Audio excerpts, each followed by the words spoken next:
দেখছেন নক্ষত্র, সবার আগে সবার পাশে। ফিরে এলাম বিরতির পর।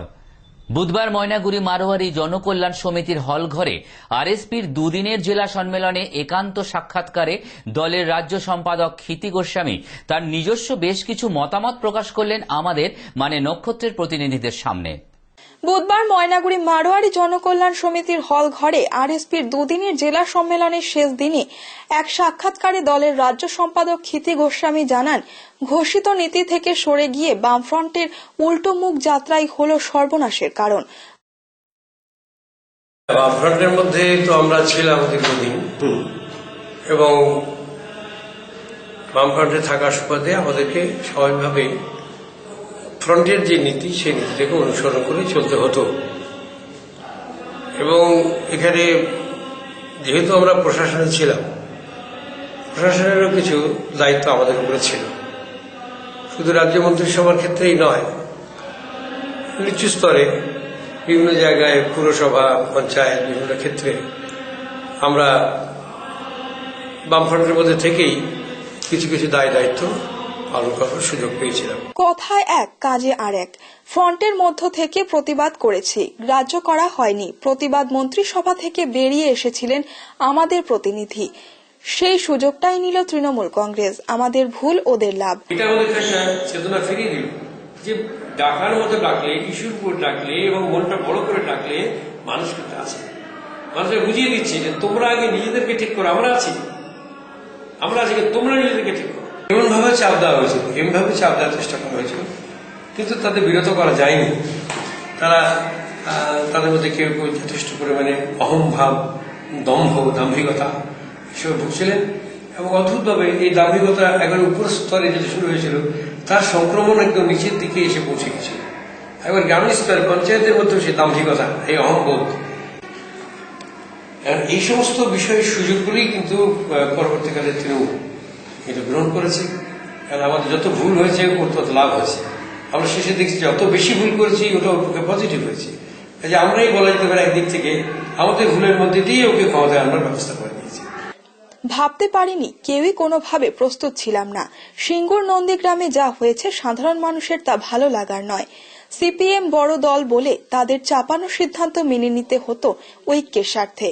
ক্ষিতিবাবু বলেন, দায়বদ্ধতা এড়িয়ে যাওয়া হয়েছিল, মানুষের তা ভালো লাগেনি। বামফ্রন্টের বড় শরিক দলের দাসত্ব প্রথা চালু হলো, চাপিয়ে দেওয়ার চেষ্টা চালু হলো। ছোট দলগুলি মর্যাদা পেল না। দুর্বল ও ছোট দল ভেবে তোয়াক্কা না করেই সিঙ্গুর নন্দীগ্রামে ভুল পদক্ষেপ গ্রহণ করা হলো। সিঙ্গুরে বামফ্রন্ট কি করেছে? নীতি মানেনি। নন্দীগ্রামে 25,000 একর জমি নোটিফাইড করেছিল, শুরু হলো বিক্ষোভ। এইসব বিভিন্ন কারণে বামফ্রন্টকে প্রত্যাখ্যান করলেন সাধারণ মানুষ। এত বড় ভুল মেনে নেওয়ার নয়। আবার অন্যদিকে এর পরে নন্দীগ্রাম হলো, সেই নন্দীগ্রামে ওখানে এসিজেড করবার জন্য 25,000 একর জমি নোটিফাই করে দেওয়া হলো। চাষিরা জমি দিতে চাননি, অনিচ্ছুক, তারা বললেন আমরা জমি দেবো না। কিন্তু এটা নিয়ে সংঘর্ষ লেগে গেল। সেই সংঘর্ষের ক্ষেত্রে সেই সংঘর্ষের সুরা আলোচনার মধ্যে দিয়ে না গিয়ে, আরো বেশি আলোচনা না করে, আরো বেশি তাদের সঙ্গে না বসে গোটা জিনিসটা বোঝানোর যে প্রশ্ন ছিল তাদেরকে না বুঝিয়ে পুলিশ দিয়ে সেখানে আক্রমণ করা হলো এবং সেখানে আমরা জানি যে 2007 সালের 14 জানুয়ারি 21 জন মানুষকে গুলি করে দেওয়া। এখন আমরা বামফ্রন্ট, আমরা চাষিদের গুলি করে হত্যা করছি, আমাদের সরকার গুলি করে হত্যা করছে, এটা স্বাভাবিকভাবে যে বার্তা নিয়ে যায় সেটা চাষি বা সাধারণ মানুষের ভালো লাগার কথা নয়। তারা মনে করলেন যে বামফ্রন্ট তার নীতি থেকে বিচ্যুত হচ্ছে। তার ঘোষিত নীতি একরকম, যা নিয়ে সে এসেছিল, মানুষ তাই বিরাট বিপুল সমর্থন থেকে দিয়েছিল, কিন্তু সে ঘোষিত নীতি থেকে সে সরে গিয়ে এখন সে ওই নয়া উদারবাদের যে নীতি, নয়া উদারবাদের যে বিস্তারের নীতি, কর্পোরেটের নীতি, সেই বাজার নির্ভর নীতি, সেই উল্টোমুখে যাত্রা সে শুরু করেছে। এই সমস্ত বিষয়গুলো মানুষকে বিতশ্রদ্ধ করেছে। কথায় এক, কাজে আর এক হলে সবাই ভালো লাগে না। তখন বামফ্রন্টের মধ্যে আমরা ছিলাম, বামফ্রন্টের ঐক্য রক্ষা করে ফ্রন্টের থেকে বেরিয়ে আসেনি, কিন্তু আমরা ফ্রন্টের মধ্যে থেকে বারবার বলবার চেষ্টা করেছি এই যে মারাত্মক পথ নিচ্ছেন আপনারা, এই মারাত্মক পথ গ্রহণ করলে কিন্তু একদিনের শিক্ষা পেটে মানুষ মেনে নেবে না। সেই সময় আমাদের কথা গ্রাহ্য করা হয়নি এবং এমন হয়েছিল, এক সময় এমন চাপ দিতে হয়েছিল যে মন্ত্রিসভা থেকে আমাদের মন্ত্রিসভার প্রতিনিধি যিনি ছিলেন তিনি হতে পরিত্যাগ করে চলে এসেছেন। এই মন্ত্রিসভার সঙ্গে থাকা চলবে না, কারণ বামেদের নিচুতলার কর্মীদের মধ্যে পর্যন্ত দাম্ভিকতা চলে এলো, এখনো তাই চলছে। ক্ষিতিবাবু আরো জানান, ঐক্য রক্ষা করবার দায়িত্ব কেবলমাত্র ছোট দলেরই নয়। ছোট দলগুলির মতামতকে পাত্তা না দেওয়া আর একাধিপত্য কায়েম করা বামফ্রন্টের ভিত্তিকে দুর্বল করেছে। 34 বছর পর তাদের ভাবনার দিন এসেছে। বারংবার মতবিরোধ হয়েছে আমাদের সঙ্গে, নীতি মেনেই প্রতিবাদ করেছি। যা গৃহীত হবার তা উপযুক্ত সময়ে হয়নি। আমরা আগে যা বলেছি এখন তারা সেই পথে হাঁটছে। ঐক্যের স্বার্থে আমরা একসঙ্গে চলছি। বাসি হলেও আমাদের কথা কাজে লাগলো। আজকে বামফ্রন্ট ক্ষমতায় নেই, ক্ষমতায় কেন নেই তার যখন চুলচেরা বিচার করা হচ্ছে, তখন বামফ্রন্টের আমলে যে কিছু কিছু অন্যায় হয়েছিল, বামফ্রন্টের যে দায়বদ্ধতা ছিল সেই দায়বদ্ধতা কিছুটা এড়িয়ে যাওয়া হয়েছিল, যেটা মানুষের ভালো লাগেনি। এবং সেখানে বামফ্রন্টের যেখানে আমাদের ঐক্যবদ্ধ হয়ে চলার কথা, সেখানে একটা কথা চলে এসেছিল যে দলতন্ত্র সেখানে চালু হয়েছে। এবং যারা বড় দল তারা স্বাভাবিকভাবেই তারা বামফ্রন্টের যে ঐক্যবদ্ধ নিয়ম নীতি তাকে অনেক জায়গায় তোয়াক্কা না করে তারা তাদের দলীয় নীতিটাকে তারা চাপিয়ে দেওয়ার চেষ্টা করে, যে ছোটদের মতামতকে ততটা পাত্তা না দেওয়া। এবং বড় দল তারা যেন বামফ্রন্ট চালাচ্ছেন একাধিপত্য, সে একাধিপত্যকে চালিয়ে যাওয়ার যে প্রবণতা, সে প্রবণতাকে দেখা গিয়েছিল।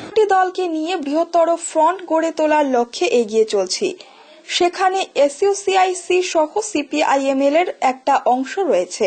কয়েকটি ইস্যুকে কেন্দ্র করে আমরা যৌথভাবে আন্দোলনের পথে নেমেছি, তবে ভালো সাড়া মিলেছে। এছাড়া অন্য কোনো পথ নেই। ঠিক হবে না, সবশেষে এই কথাগুলো তিনি বললেন। তো এটাতে আর ছোট করে কোনো ব্যাপার নয়। ভুল যদি কেউ বুঝতে পারে এবং সেই ভুলটাকে স্বীকার করে নেয়, অংশিক স্বীকার করে সে স্বীকার করে নেয়, তাহলে শুধরে চলে, তাহলে শুধরানোর চেষ্টা করে, তাহলে সেটা নিঃসন্দেহে ওয়েলকাম করে। কিন্তু এইখানে আবার একটা জিনিস দেখা যাচ্ছে আমাদের কংগ্রেসের প্রতিক্রিয়া। তারা বলছেন যে মুখে বলছেন ঠিক কথা, মুখে কথাগুলো বলছেন, আমাদের খুব ভালো হলো, আমরা এই নিয়ে অনেক চেঁচামেচি করেছি, তখন আমাদেরকে ব্যঙ্গবিদ্রুপ করেছে, এই করেছে, কিন্তু এখন মুখে স্বীকার করে নিল। কিন্তু কার্যক্ষেত্রে যখন আমরা নিচের দিকে যাচ্ছি, প্রয়োগটা দেখতে হবে, তো উপরে নেতাদের ভাষণ দিয়ে দিল, খবর কাগজে বেরিয়ে গেল, টিভি পর্দায় মুখে ছবিটা উঠে গেল, সেটাই তো সম্ভব। প্রতিশ্রুতির কথা ভুলে গিয়ে বিপক্ষকে ধূলিসাৎ করে সন্ত্রাসের রাজত্ব কায়েম করছে বলে তিনি জানান। বর্তমান রাজ্য সরকারের বিভিন্ন দিক নিয়ে সমালোচনা করেন তিনি। শুক্রবার মহা অষ্টমী উপলক্ষে ময়নাগুড়ির জর্দা নদীর উত্তরবাহী ঘাটে এবং ময়নাগুড়ি রোড সংলগ্ন ধরলা নদীর ঘাটে অষ্টমী স্নানের আয়োজন করা হয় অষ্টমী স্নান কমিটির পক্ষ থেকে। শুক্রবার সকাল থেকে ময়নাগুড়ি ব্লকের বিভিন্ন এলাকা থেকে পুণ্যার্থীরা ভিড় জমান অষ্টমী স্নানের উদ্দেশ্যে। এই অষ্টমী স্নান উপলক্ষে এই ঘাটগুলোতে অন্নপূর্ণা এবং গঙ্গা পুজোরও আয়োজন করা হয়ে থাকে। এছাড়াও বিভিন্ন ঘাটে পুণ্যার্থীদের জন্য বাউল গানের আসরও বসে।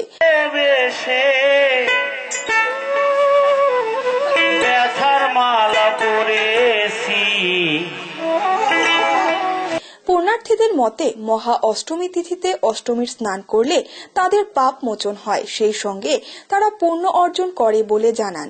সেই সঙ্গে অষ্টমীর স্নান ঘাট সংলগ্ন এলাকায় মেলারও আয়োজন করা হয় কমিটির পক্ষ থেকে। এই স্নান ও মেলা চলবে সারাদিন ব্যাপী। আজকের এই স্নানটা ব্রহ্মপুত্র স্নান এই সর্বাপেক্ষা উত্তম। অষ্টমী তিথিতেই ব্রহ্মপুত্র স্নান হয়। ব্রহ্মপুত্র ফল প্রাপ্তির জন্যই এই স্নান।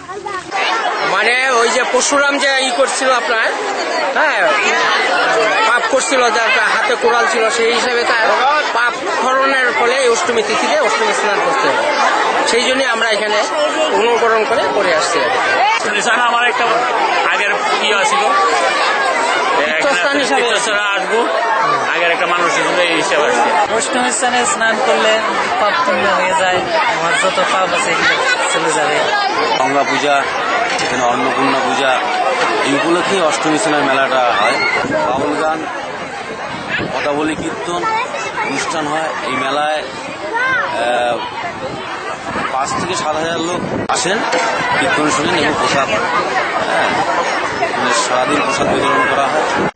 আসছে আবহাওয়ার খবরে।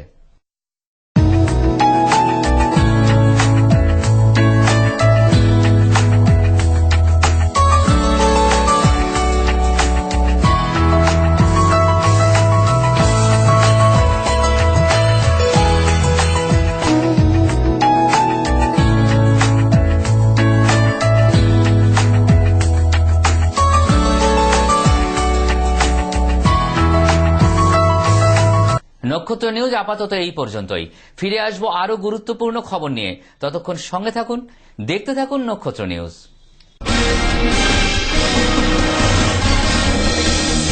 আপনারা দেখছেন নক্ষত্র, সবার আগে সবার পাশে।